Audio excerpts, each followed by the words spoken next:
नमस्कार, तुम्हा सर्वांचे रेश्माज किचन मध्ये खूप खूप स्वागत आहे। तर आज मी तुम्हा सर्वांसाठी गिट्स चे इन्स्टंट गुलाबजामुन घेऊन आलेली आहे। तर त्यासाठी इथे मी 100 ग्रॅमचे पॅकेट घेतलेले आहे। त्याचप्रमाणे मी इथे घरी तयार केलेला खवा घेतलेला आहे। तर साधारणपणे मी इथे 1 कप खवा घेतलेला आहे। गुलाबजामुन मिक्स आणि त्याचप्रमाणे खवा आता व्यवस्थितपणे एकदम सॉफ्ट होईपर्यंत आपण चांगला मळून घेणार आहोत।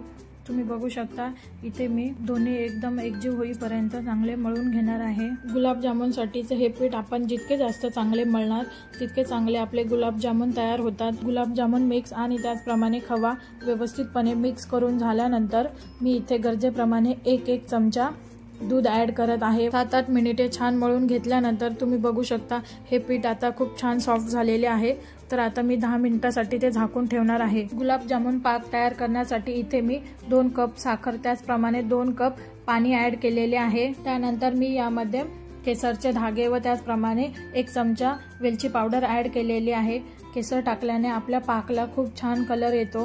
गुलाबजामुन साठीचा पाक तयार होत आहे तोपर्यंत मी दुसरीकडे पुन्हा एकदा गुलाबजामुन साठीचे पीठ व्यवस्थितपणे थोडे अजून दूध ऍड करून व्यवस्थितपणे सॉफ्ट होईपर्यंत मळून घेणार आहे। गुलाबजामुन साठीचे पीठ व्यवस्थितपणे मळून झाल्यानंतर आता आपण इथे आपल्याला हव्या त्या साईजचा छोटे मोठे आपल्याला जसे गुलाबजामुनची साईज हवी त्याप्रमाणे आपण छोटेसे गोळे तोडून हातावर गोल गोल गुलाबजामुन वळून घेणार आहोत। तुम्ही बघू शकता इथे एकदम सॉफ्ट असा गोल गोल गुलाबजाम तयार झालेला आहे। तर एक करून मी सर्व गुलाबजामुन करून घेतलेले आहेत।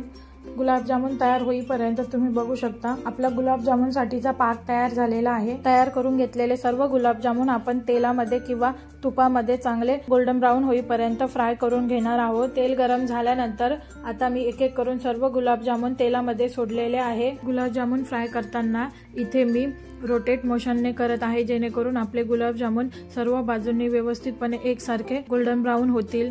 इथे मी गुलाबजामुन फ्राय करताना गॅस एकदम स्लो ठेवलेला आहे जेणेकरून आपले गुलाबजामुन एकदम क्रिस्पी असे फ्राय होतील। तुम्ही बघू शकता इथे गुलाबजामुनना काय सुरेख रंग आलेला आहे। तुम्ही बघू शकता इथे मी शेवटपर्यंत स्लो गॅसवरच गुलाबजामुन तळून घेतलेले आहेत।